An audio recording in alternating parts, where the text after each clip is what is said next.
در یه شهر کوچک روستایی که همه از استخراج سنگ پول در می آوردن، یه مرد جوان مسیر متفاوتی رو انتخاب کرد. در حالی که بقیه کل روزشون رو صرف کندن و فروش سنگ به کارگاه‌های ساختمانی می‌کردن، اون به دنبال سنگای خاص بود. سنگایی با شکل‌های عجیب و منحصر به فرد. اون بر اساس کمیابی سنگا رو می‌فروخت، نه وزن. مشتریهاش کلکسیونرهای ثروتمند و علاقه‌مندان به طراحی داخلی بودن که حاضر بودن پول زیادی برای این مدل سنگای خاص بدن. 1 سال بعد، در حالی که بیشتر مردم هنوز در کانکس‌های قدیمی زندگی می‌کردن، اون تونست خونه و ماشین بخره. ناگهان همه چیز عوض شد.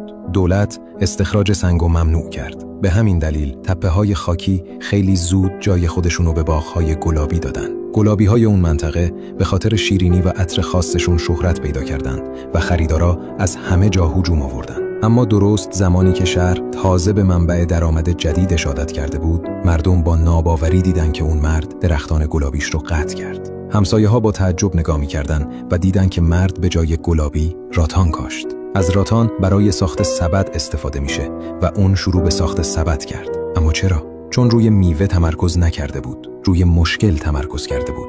فروشنده‌های گلابی سبد محکمی برای حمل محصولاتشون به شهر نداشتن و ایده سبد با استقبال زیادی روبرو شد. 5 سال بعد اون اولین کسی شد که تونست در شهر یه آپارتمان بخره. داستان زندگی اون مرد توجه یه میلیاردر رو جلب کرد و تصمیم گرفت برای دیدن مرد جوان سفر کنه. اما وقتی رسید ناامید شد. دید که اون مرد جوان درگیر یه جنگ قیمتی با فروشگاه رقیب شده. فروشگاه اون کت و شلوار رو $500 میفروخت. فروشگاه روبرویی قیمت رو به $450 کاهش داد. مرد در کمال ناباوری قیمت رو به $900 افزایش داد. رقیبش قیمت رو به $300 رسوند. یه ماه بعد مرد جوان فقط 60 دست کت و شلوار فروخته بود، اما فروشگاه رقیب 800 دست و به نوعی برنده این رقابت شد.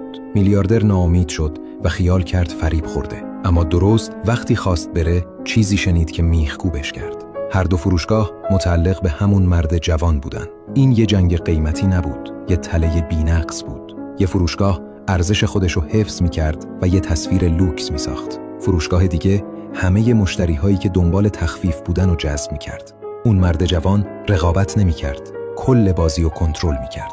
میلیاردر فوراً بهش یک فرصت شغلی عالی با حقوق نجومی پیشنهاد داد و ازش پرسید چطور به همه اینا رسیدی؟